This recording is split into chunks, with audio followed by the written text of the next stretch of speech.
The following program is rated TV-MALV. It contains strong language, violence, and nudity. It is intended only for mature audiences. Viewer discretion is advised. Keeping it real. Shazam! Keeping it real. Well, I probably shouldn't show you this, but I'm totally going to. Chad on Demand. Chad on Demand. One podcast is keeping it real. Hello? Hello? Hey, I love your show. You must unlearn what you have learned. Hello, Americans, and welcome to Chad on Demand, the Keeping It Real podcast. Oh yes, a presentation of C. Hardy Media. And welcome to our new world. This is it. My name is Chad Hardy. I am your host. Of course, life has now changed as we know it. And with the coronavirus pandemic, we are all kind of just in limbo right now. Over the last several months, I've been mulling the idea of putting a podcast together, doing research, talking to people, coming up with ideas. Was ready to launch March 20th, which is today, by the way. And then had a plan, had a direction. And then this last week, and ladies and gentlemen, the podcast had to change. You knew that we had to talk about this. I'm not going to sugarcoat it. Some people are.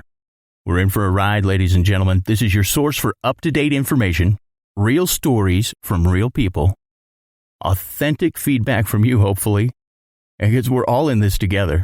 So today, March 20th, 7th day of the national emergency in America, here is the very latest. It isn't pretty. California's governor yesterday issued a stay-at-home order, which took effect, last night? The state's 40 million residents. Think about that now. 40 million people were asked to leave their houses only if necessary. And this, which is a very big and important part, I want you to keep this in mind, that this is in place until further notice. Meanwhile, Senate Republicans have unveiled a plan to send direct cash payments to help Americans. Under the plan, individuals making up to $75,000 annually would be eligible for a $1,200 check from the federal government, trying to figure out a way to get that right to you as soon as they can. Meanwhile, President Trump planning to place limits on travel. I think that just happened 20 minutes ago. There won't be any travel between the U.S. and Mexico, similar to those put in place for Canada. This is happening very fast, and we'll try to keep you up to date with the very latest information, because I heard a bunch of BS today and yesterday. And the day before that, today, I heard something. Me and this guy are on the same page. One of the probably best all-around broadcasters in the entire United States. Name's Jim O'Reilly, has a station in Saratoga, Wyoming. KTGA, called Bigfoot 99. Get the app, take a listen. He's on 6 to 10, Monday through Friday. Good stuff. Good stuff. Now, China had some good news today, if we can believe what they say. That's a whole different issue right there, isn't it? Announced for the second day in a row that it had no new local cases. So now, if you add it all up, there are now nearly 250,000 confirmed cases around the world. And this is according to Johns Hopkins University, which has a website with a map, and it is supposedly real time, which is important, because I think one of the most important things that we can do throughout this is stay informed. And that's what I knew this week, after listening to so much out there, that this had to be informative, accurate, and what we had to talk about.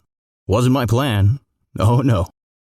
I've been a broadcaster for 25 years, and those of you who have listened to the show know that, there's not a whole lot of serious going on.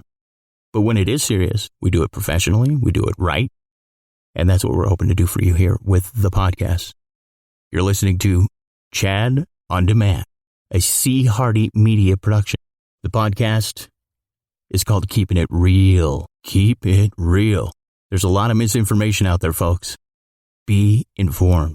It can help us. We're all in this together, like I said. And, that's one of the things. The ball bounces back to us on this one. We can do things to make this better. We can do things to slow it down. Will we? Will you? So we'll have full coverage of the coronavirus outbreak. We'll tell you about the big maps and what you want to know. And we'll give you a timeline of the most critical moments. But most importantly, we'll keep you up to date with the latest information. So let's start with California. Governor of California last night issued a statewide stay-at-home order to help combat the spread of the coronavirus. There's a recognition of our interdependence that requires of this moment that we direct a statewide order for people to stay at home. Let's bend the curve together. Let's not regret. Let's not dream of regretting. Go back, say, well, we coulda, woulda, shoulda. Now, that order, which we told you took effect last night, asks residents to leave their homes only when necessary, and it's going to remain in effect until further notice. So you want to keep that in mind. That's huge. Now, Governor Gavin Newsom's announcement came about an hour after officials in L.A. County ordered people to stay at home, except for the essential needs jobs and for indoor shopping malls, non-essential retail to all close. San Francisco earlier and surrounding counties had previously issued orders to stay at home. Newsom said the statewide order consistent with local orders. Places like grocery and convenience stores, delivery restaurants, gas stations, pharmacies, banks, laundromats, all going to remain open. But let me ask you this. How would you like to own a Domino's pizza right now? Shazam! Bars, nightclubs, theaters, gyms, convention centers, all closed. Now, the goal here is to encourage what they call social distancing. You're going to hear that term a lot. Social distancing. And health experts have stressed this can slow the spread of this disease, keep health systems from being overwhelmed, which they already are. Now, the governor said he hopes people will voluntarily obey the order.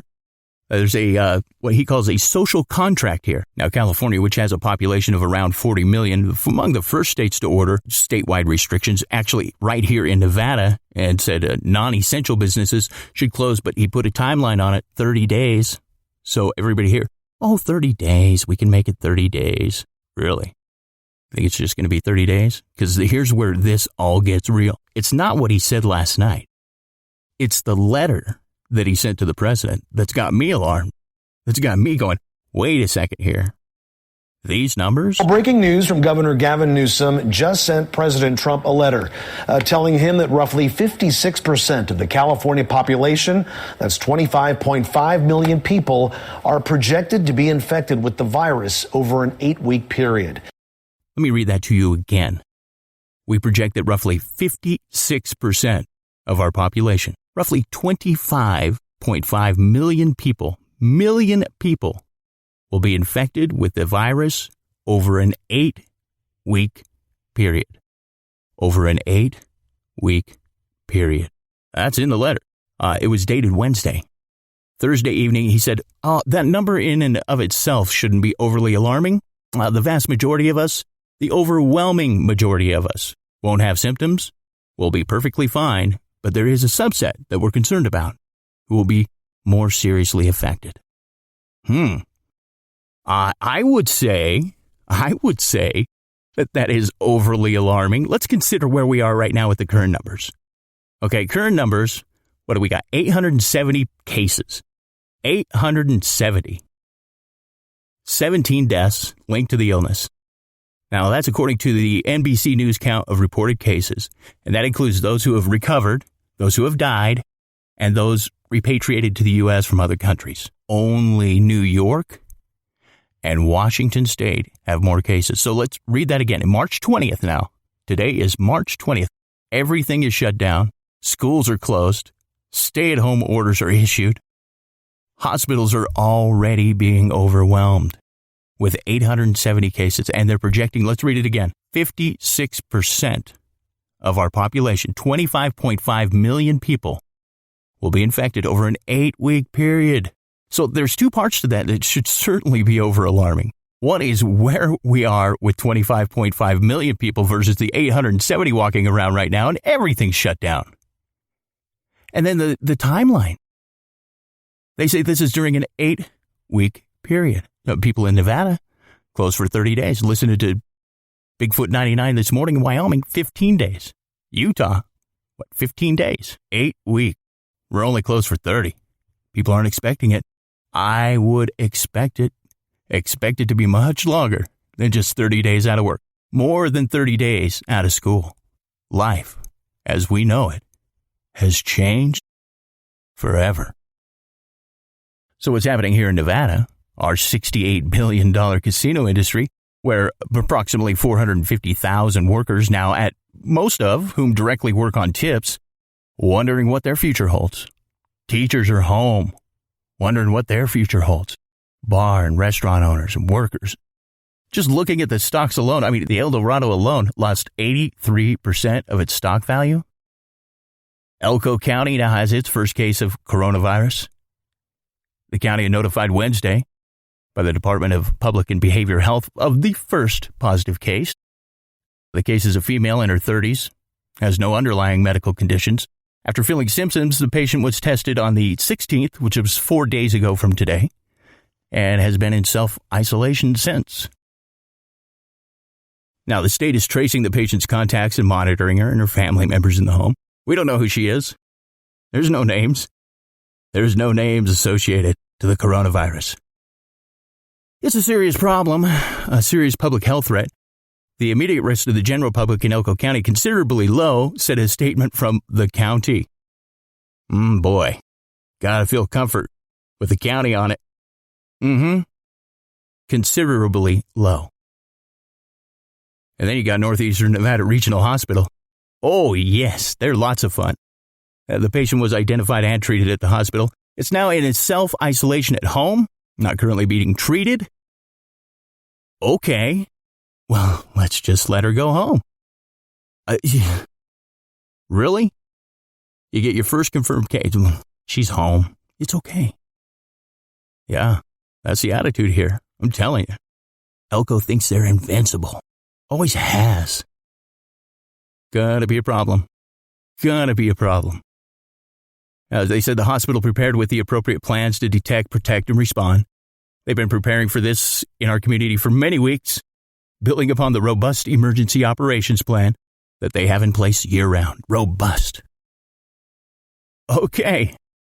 We'll see about that. Now, in an abundance of caution, they're implementing visitor restrictions, moving to a zero-visitor protocol, limiting entry points to the hospital there. Exceptions to the visitor protocol may include pediatric patients, obstetric patients, those receiving end-of-life care.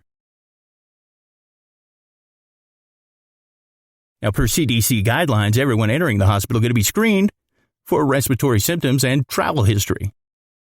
But we just had one in the hospital and we sent her home. She's self-isolating. We hope. Oh, we sure hope she is. We want to reassure our community that it's safe to come to the hospital should you or your family need care. We stand ready to serve you, stated the announcement. Other hospitals are saying, don't come here. Nevada Department of Public and Behavioral Health is actively investigating the local case. We'll provide further information through the Elko County Health Officer, Dr. Bryce Putnam. Nevada so far, 95 confirmed cases, testing more than 1,700 people, and that was of Wednesday night. One death has been reported. Most of the cases are in populous Clark and Washoe counties, but one case has been reported in Douglas County, one in Carson City, another in Nye County. New cases reported Thursday included one at Nellis Air Force Base and one elementary school employee in North Las Vegas. Who was around kids who were around other kids who then went home. Wow. But let's send them home. And then you got the mines. What are they going to do? They updated their statement today, and it updated the company's press release, which happened on, 14 days ago, on March 6th. Barrick Gold Company said today that emergency response plans for dealing with the COVID-19 pandemic have been stepped up. President and Chief Executive Mark Bristow said the company was closely monitoring the very fluid situation, reviewing the latest guidance from the international medical community and engaging with its host governments and states. They're worldwide. Now, the corporate executive and site management teams engage continuously to monitor the situation. Daily updates are received from each of the sites and the offices, and all non-essential business travel has been suspended. Non-essential projects been curtailed. Now, in line with directives from their host governments and the international health authorities, they have put measures in place to mitigate the risk of infection while ensuring a safe environment for operations to continue as usual. Now, what's going on in Reno? In the Reno Gazette-Journal this morning, the headline, Tesla's Nevada operations stay open. Imagine that. Not that there's a lot of people that work out there. Not that there's